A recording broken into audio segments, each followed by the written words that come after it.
Pass the tongue into the vallecula, raise the epiglottis. I'm left of midline so that I can now watch. Hey everyone, it's Dr. Antevi here. We're here with Dr. Mark Piehl, who came to join us at Palm Beach County Fire Rescue to talk about pediatric innovation and specifically about learning the microskills. So what are you going to teach us today? Well, one, we're advocates of pre-hospital intubation when it can be done well, and we can provide adequate training. And I think video laryngoscopy is the standard. Your agency has chosen to go with the GlideScope, which we have in my hospital and agency as well. And I feel like it's probably the best equipment we can use for any intubation. But there are some essential micro skills to learn to be able to perform it effectively, particularly in kids. So we went over that today, the tricks and tips for using the right blade size, the right stylet, the right intubation technique to be sure that your team and our team can provide the best pre-hospital airway management. So let's go into some of these micro skills now. Hey everyone, we're just doing a quick GlideScope Microskills class. I'm using a GlideScope Go with a 2-blade. I have a 3.0 cuffed ET tube and a medium GlideScope stylet. And I'll show you how to intubate a baby with this equipment. So, I'm at it. GlideScope in, past the tongue, Easily taking my hand off, but no problem with this one. into the vallecula. Notice that I'm slightly left of midline with the blade. This allows me to see my cuff passing the palate, the soft palate, and then entering the airway.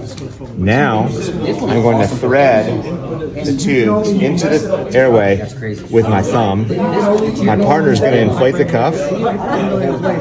You try to use that one straight or curved, And now I can remove the stylet.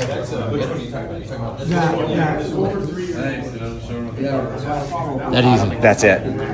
Alternately, we can use the GlideScope small stiff stylet in a 3.0 tube. Same technique. Pass the tongue into the vallecula, raise the epiglottis. I'm left of midline so that I can now watch the tip of my tube pass the soft palate. Then I'll turn and I'll enter the airway. Now, how do you get the tube threaded? I tend to turn my hand this way and push the adapter with my thumb,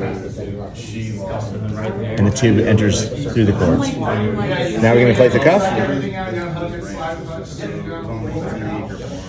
and remove the stylet. Another life saved, Peter. Amazing. Okay. Okay, go ahead. All right. Foreign body removal.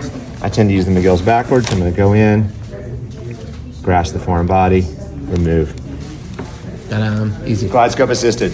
All right, one more GlideScope Pediatric Microskills class. We're going to intubate about a 20-kilo mannequin here for whom either a 3-blade or a 2.5 would be acceptable. I'll use the 3. I'm going to take my, in this case, 4.0 ET tube and make sure the cuff is fully deflated with a little negative pressure on the cuff. And then I have a medium GlideScope stylet, which I think works really well in this size patient. So place the 3-blade in. The ideal placement is in the vallecula, raising up the epiglottis like this. I've left myself enough room on the right side of the mouth that I can watch the tube pass the soft palate, and I'll turn it straight into the airway. That tube remains stable. I'll reverse my hand and thread the tube into the airway till the cuff just goes below the cords. I'll ask my partner to inflate the cuff. Good. We notice the cuff is right below the cords. I'll ask him to take my stylet, please. And we've saved another life. Palm Beach County, baby. Thanks for coming here, Mark. Appreciate you, man.